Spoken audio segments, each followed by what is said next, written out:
जब मैं स्कूल में था तो मुझे कोई भी चीज़ याद करने में बहुत प्रॉब्लम होती थी और मुझे लगता था कि मैं बहुत डम हूँ। नॉर्मली सोसाइटी में स्टूडेंट्स को इसी तरह जज किया जाता है कि कोई स्टूडेंट कितनी जल्दी किस चीज़ को याद कर लेता है और लोगों के सामने कितनी एक्यूरेसी के साथ में प्रेजेंट कर सकता है।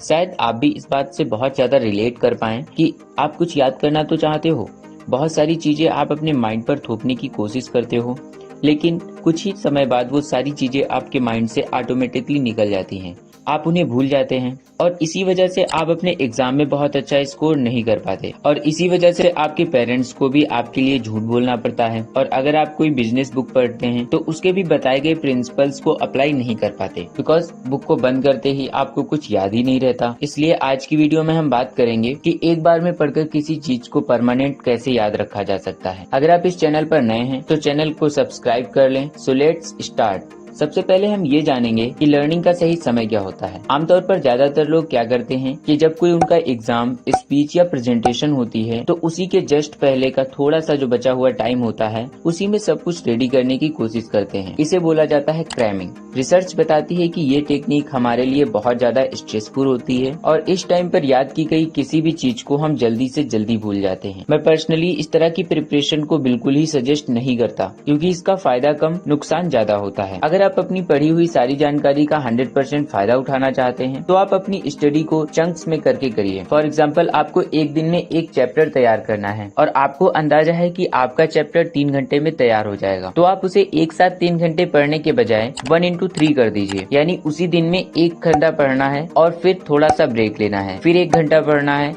और फिर से ब्रेक लेना है। इसी तरीके से आप अपने 3 घंटे की पढ़ाई करिए। इससे आपका पढ़ाई में मन भी लगेगा और जो भी आप पढ़ेंगे वो आपकी परमानेंट मेमोरी में स्टोर होता रहेगा। आपको ये पता तो चल गया कैसे और कब पढ़ना है। अब बताऊंगा एफर्ट जो आपकी स्टडी को एक्स्ट्रा लेवल की स्पीड दे सकते हैं। Number 1, attention. कभी आपने नोटिस किया है कि अगर आप किसी मूवी को देख रहे हैं तो उस मूवी का 70% पार्ट आपको ऐसे ही याद हो जाता है। ऐसा क्यों होता है? ऐसा होता है हमारे अटेंशन की वजह से। जब हम मूवी देख रहे होते हैं तो हमारा सारा ध्यान मूवी पर होता है, न कि इधर उधर भटक रहा होता है। इसीलिए उसमें बोले गए डायलॉग्स और मूवी का लगभग सारा पार्ट हमें याद रहता है। जब हम किसी एक जगह पर अपना फुल अटेंशन दे रहे होते हैं तो हमारा माइंड उस चीज को कैप्चर करता रहता है और हमारी परमानेंट मेमोरी में स्टोर करता रहता है। अगर स्टडी के टाइम आप भी अपने अटेंशन को इंक्रीज कर पाएं तो आप भी अपनी पढ़ी हुई सारी चीजों को एग्जैक्टली याद रख पाएंगे। Number 2, emotions. अगर मैं आपसे कहूँ कि क्या आपको स्कूल टाइम की अपनी क्रश का नेम याद है, आप में से 80% लोगों का जवाब हाँ होगा। भले ही आपको स्कूल या कॉलेज छोड़े 5 या 10 साल हो गए हों, या फिर आपसे पूछा जाए कि लास्ट टाइम आपने अपने भाई बहन की शादी में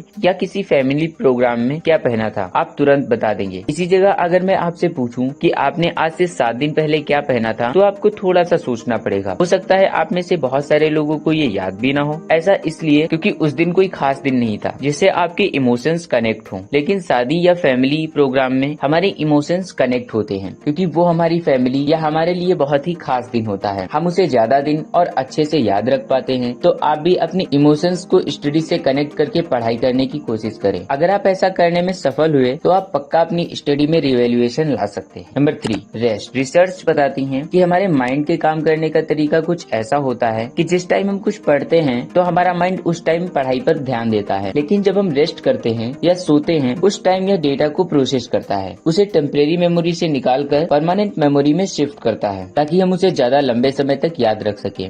अगर आप पढ़ाई के बीच रेस्ट लेते हैं तो यह आपकी स्टडी के लिए प्लस पॉइंट है। इससे आपके माइंड को पढ़ी गई इंफॉर्मेशन को प्रोसेस करने का टाइम मिल जाता है और वो चीजें आपकी परमानेंट मेमोरी में स्टोर कर पाता है, जिससे आप उसे ज्यादा टाइम तक याद रख सकते हैं। Number 4, learn with practical. किसी भी पढ़े गए टॉपिक की अपेक्षा हमें वो टॉपिक ज्यादा अच्छे से और लंबे समय तक याद रहते हैं जिसको हम प्रैक्टिकल कर लेते हैं। फॉर एग्जाम्पल, अगर आप जल यानी H2O को तोड़ें तो हमें H2 यानी हाइड्रोजन और O यानी ऑक्सीजन मिलेगी। ऐसे पढ़ने में हमें जितना समझ आ रहा है इससे और भी ज्यादा बेहतर हम समझ सकते हैं अगर हम लैब में जाकर एक बार इसको प्रैक्टिकल कर लें और यह देख ली कि कैसे और कितने टेम्परेचर पर किस तरह की घटनाएं होती हैं वगैरह वगैरह। मोरल ऑफ द पॉइंट यह है कि अगर आप अपनी स्टडी के साथ में प्रैक्टिकल्स को ऐड करते हैं तो आप अपनी स्टडी को एक नई उड़ान दे सकते हैं। इस वीडियो को यहीं पर कंप्लीट करते हैं। मिलते हैं नेक्स्ट इंगेजिंग वीडियो में। तब तक के लिए bye bye, take care and all the best.